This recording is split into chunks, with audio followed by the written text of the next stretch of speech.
सुस्वागत. रसिक प्रेक्षकांना आणि रंगदेवतेला अभिवादन करून Mother Queen's English School Sawantwadi सविनय सादर करीत आहे एक विज्ञान नाटिका स्वच्छता सर्वांसाठी, एक पाऊल स्वच्छतेकडे.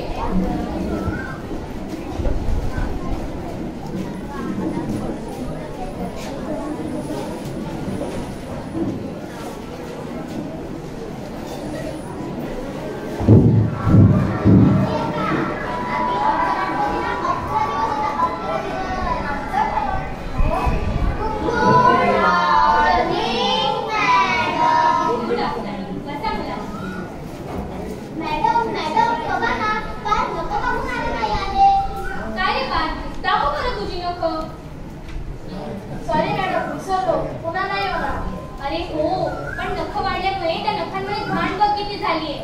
घरी गेल्यावर लगेच कापतो. सर्वांनी लक्षात आहे, आपण फक्त नखेच नाही तर आपल्या पूर्ण शारीरिक स्वच्छतेकडे काळजीपूर्वक लक्ष दिले पाहिजे. म्हणजे मॅडम सांगते.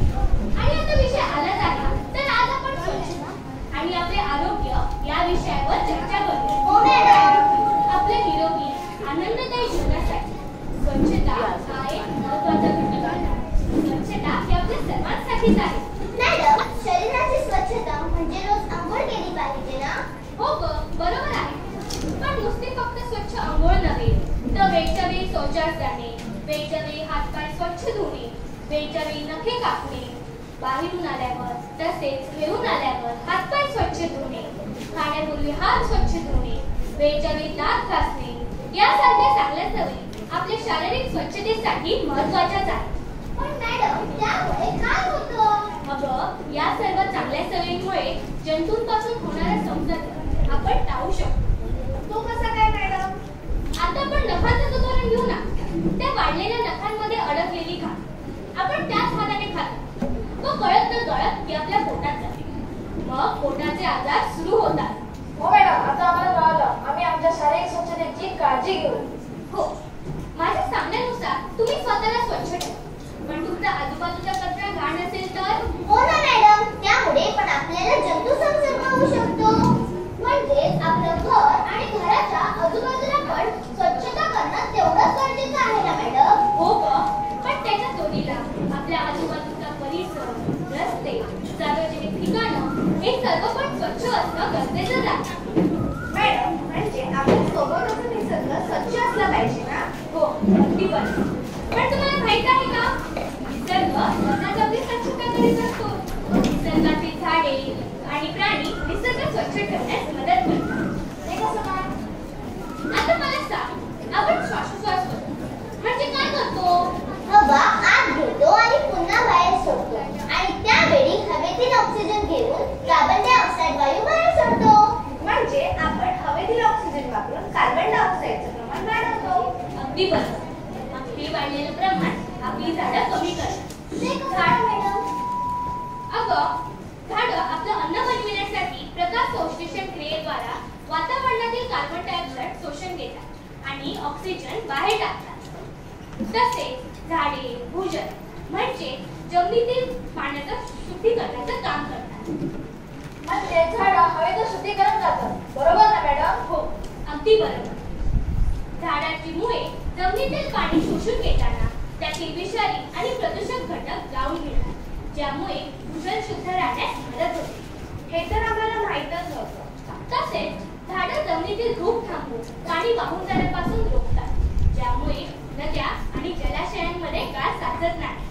पण मॅडम, झाडांची पानं जमिनीवर सगळीकडे पडतात. हो ग, पण जमिनीतील सूक्ष्मजीवांमुळे त्यांचं जमिनीतच विघटन होऊन जातं. आणि मॅडम, तुम्ही म्हणाला की प्राणी सुद्धा स्वच्छतेसाठी मदत करतात. अरे हो, कावळे, गिधाडे, तरस यासारखे पक्षी, प्राणी मृत जनावरांचे अवशेष खाऊन परिसर स्वच्छ ठेवून रोगराई पसरण्याचा धोका कमी करतात. किती गमतीशीर आहे हे सगळं. खरंच खूप विचार करायला लावणार आहे. मॅडम, अजून कशा प्रकारे प्राणी आपल्याला मदत करतात? अगं, शेणातील किडे, अळ्या, जमिनीतील सूक्ष्मजीव हे नैसर्गिक कचऱ्याचे विघटन करून परिसर स्वच्छ ठेवतात. तसेच काही पक्षी, काही प्राणी झाडांची फळे खाऊन त्यांचे बिया इतरांकडे देतात व त्यामुळे जंगलतोड झालेल्या ठिकाणी नवीन झाडे वाढण्यास मदत होते. मॅडम,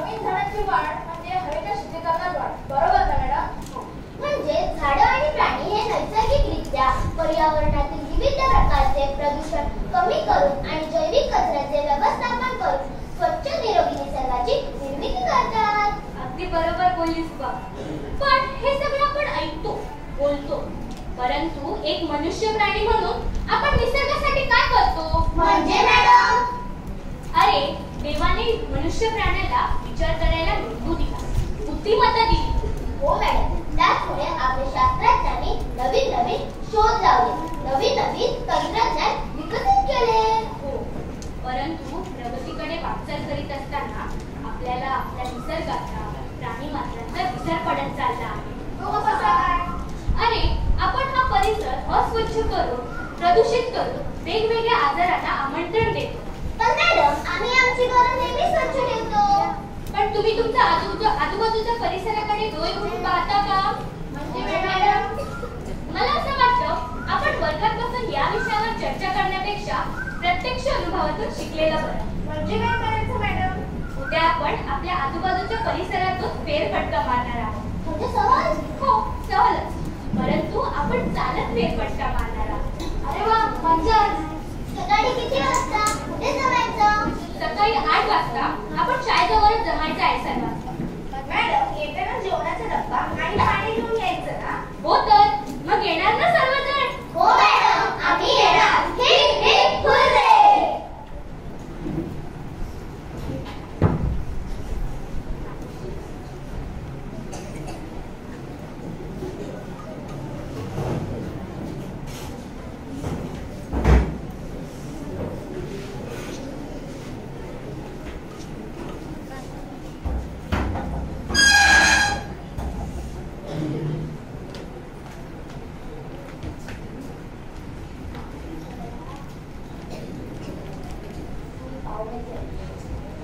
आले का सर्वजण? नाही मॅडम, उमेजा आणि पाठ आले नाहीये अजून.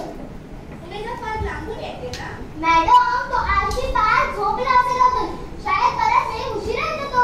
अगं असं नाही बोलायचं. येतील ते, आपण वाट बघू. मॅडम, आली उमेजा आली.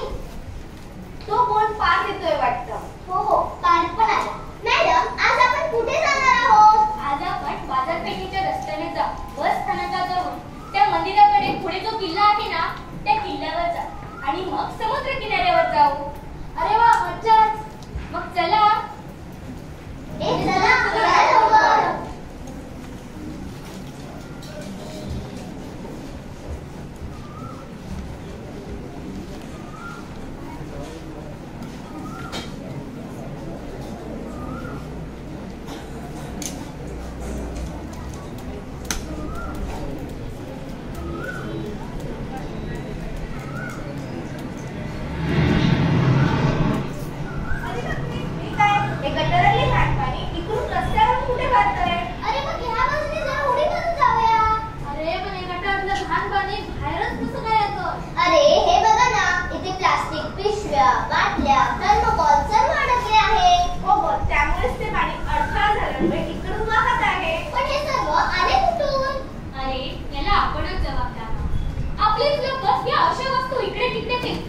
आणि मग त्याचे हे परिणाम आपल्यालाच त्रासदायक ठरतात. मुलांनो, चला पुढे. अजून पुष्कळ जेवते जेवते आपल्याला पाहायचे आहे. चला चला.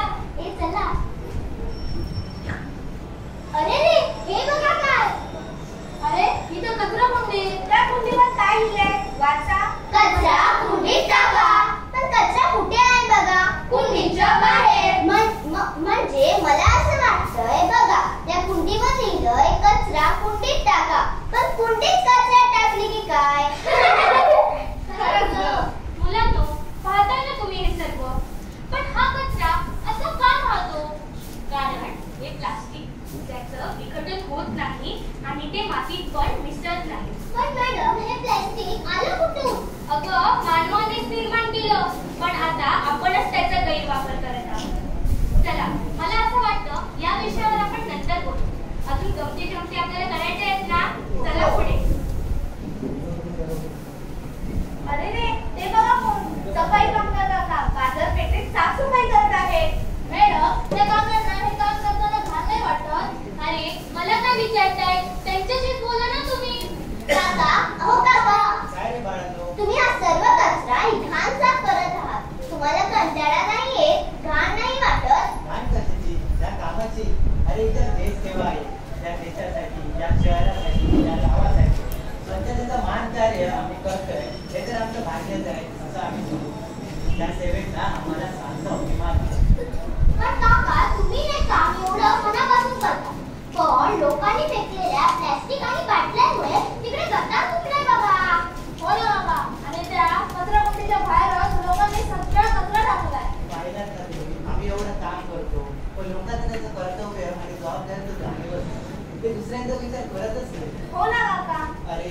बाजारमध्ये येतात, खाण्याचे पदार्थ, कोल्ड्रिंक, त्यातले काही लोक कचरा कुंडीमध्ये टाकतात, पण काही लोक रस्त्यावर फेकतात व निघून जातात. खरंच किती चुकीचं आहे का मॅडम? तुम्हाला माहितीच आहे, आमच्या घटना गाड्या बरोबरच फिरत असतात, पण काही लोकांना सुका आणि ओला कचरा वेगवेगळ्या करायला मिळत नाही. एकतर ते तसाच अर्धवट कचरा देतात किंवा नाही जमलं सगळा कचरा एकत्र करून कुठेतरी फेकून देतात. मॅडम आपण हे असं नाही केलं पाहिजे ना. नाही रे. अरे अशा या बेजबाबदार लोकांमुळे या काकांसारख्या प्रामाणिकपणे काम करणाऱ्या लोकांना त्रास सहन करावा लागतो. काका, खरंच तुमच्या सर्वांच्या या सेवेला आमचा सलाम. खरंच काका, आमचा सलाम. शाबास मुला. आता आपण पुढे जाऊया.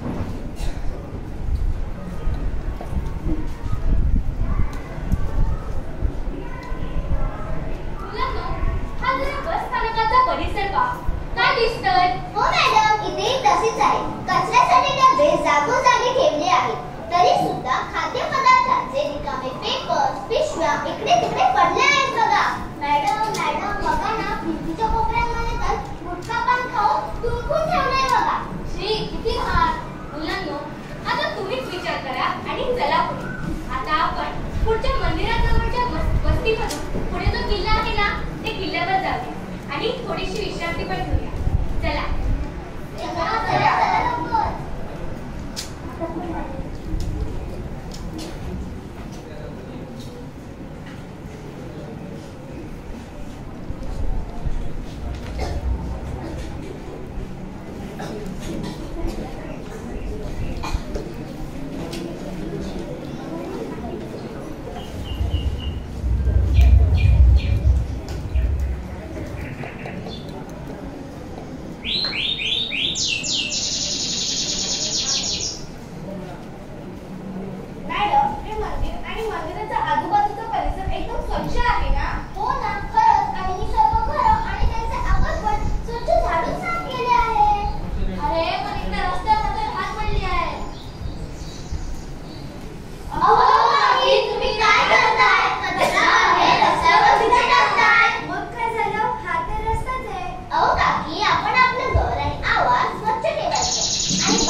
कारण त्यांनी जास्तीत जास्त खाऊन झाल्यावर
ही पुरातन वास्तू आहे. म्हणून लोक ती इथे पाहायला येतात, फिरायला येतात, मज्जा करतात. पण काही लोक जाताना सगळं इकडेच टाकतात आणि निघून जातात. मॅडम आम्ही सर्वजण हा कचराकुंडी गोळा करतो आणि ही जागा स्वच्छ झाडून साफ करतो. चालेल ना मॅडम? हो, का नाही चालणार? हे तर देशाची नागरिक म्हणून आपल्या सर्वांचं कर्तव्यच आहे. हे चला.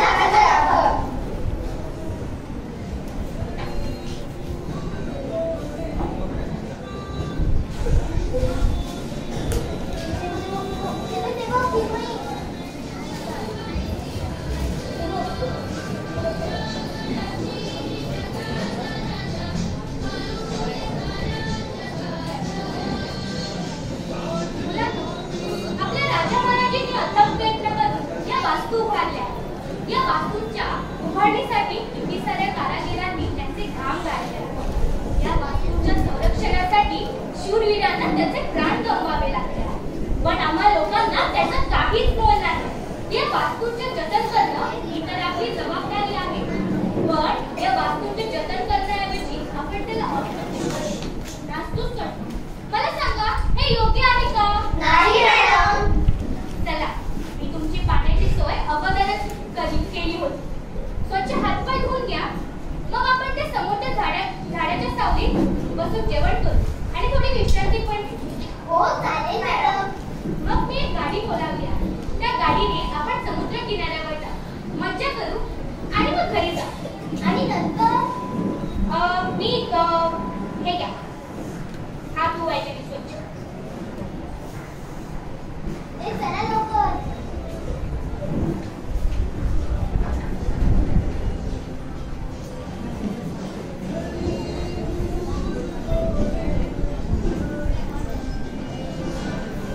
चला पटकन जायचे ना, आपण जाऊया.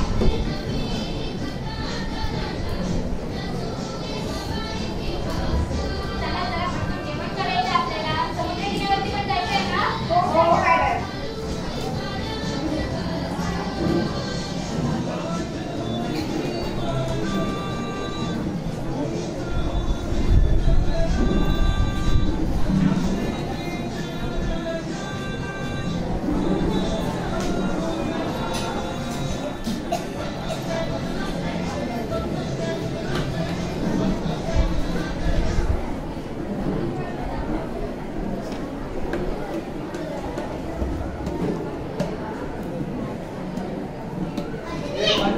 सावकाश या, बाजूने या.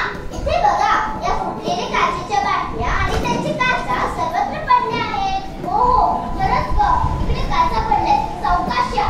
मुलांनो, तू जरा सावकाश चला हा. चला.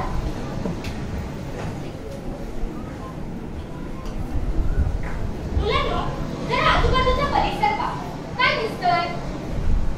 मॅडम, समुद्राकडे पाहिलं तर नजर पोहोचतच नाही. एवढं लांबपर्यंत समुद्राचं ठेशार पाणीच दिसते. पुढे आभाळ समुद्राला टेकल्यासारखं वाटतंय. म्हणजे किती छान, मन प्रसन्न करणारं दृश्य आहे की नाही? पण जरा तुमच्या आजूबाजूला पहा. मॅडम, इकडे काही ठिकाणी कचरा दिसतोय. आणि मॅडम, समुद्राच्या लाटा जिथपर्यंत बाहेर येतात तिथपर्यंत सुद्धा पाण्याबरोबर कचरा बाहेर आलेला दिसतोय. आता मला सांगा, हा कचरा आला कुठून? इकडे फिरायला येणाऱ्या लोकांनी टाकला हा कचरा. अगदी बरोबर. पण मॅडम, तो समुद्राच्या पाण्यातून बाहेर पडलेला कचरा.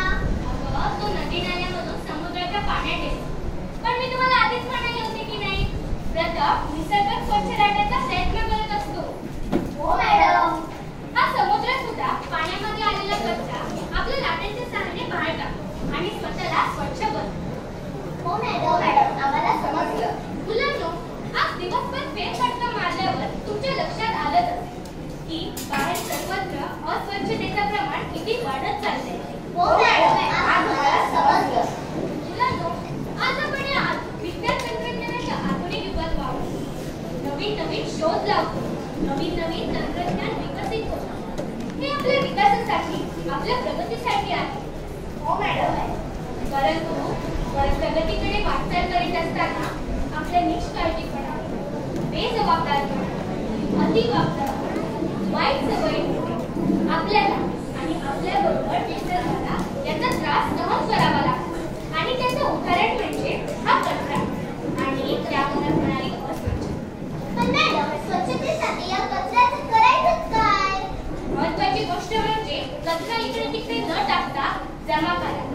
आणि नंतर थांबा, मीच सांगतो. आपण कोण? मी आहे मानवाने फेकलेला कचरा. तेव्हा मीच सांगतो तुम्हाला. हो चालेल. घरात असो किंवा बाहेर, पहिल्यांदा मला जमा करा आणि जमा करताना माझे 2 भाग करा, ओला कचरा आणि सुका कचरा. ओला कचरा म्हणजे? ओला कचरा म्हणजे स्वयंपाकघरातील भाजीपाला, फळांचे अवशेष, खराब झालेले अन्नपदार्थ इत्यादी. त्याचं काय करायचं? ग्रामीण भागात ते तुम्ही तुमच्या झाडांना खत म्हणून वापरू शकता, पण शहरी भागात ते घंटागाडीला द्या, जेणेकरून त्याचा वापर खत निर्मितीसाठी केला जाईल. आणि सुका कचरा म्हणजे? सुका कचऱ्यात प्लॅस्टिक, कागद, काच, धातू इत्यादी वस्तूंचा समावेश होतो.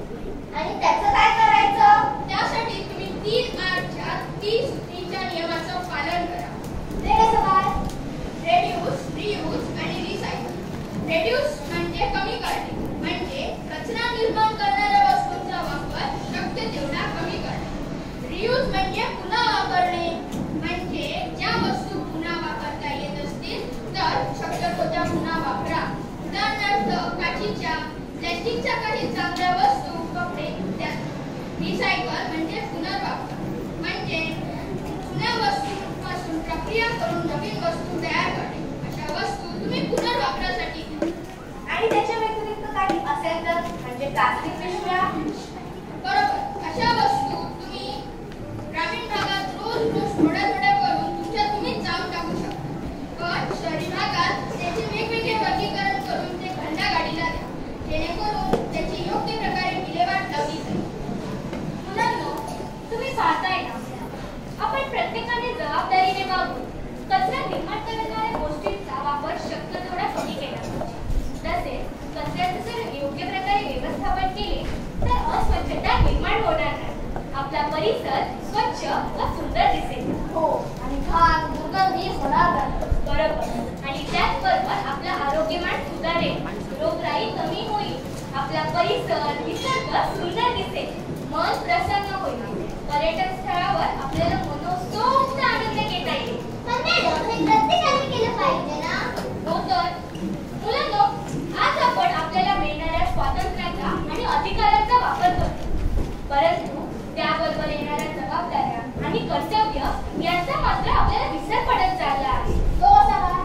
अरे, आपण या विज्ञान तंत्रज्ञानाच्या आधुनिक युगात वावरत असताना, या डिजिटल युगात वावरत असताना आपण प्रत्येकाने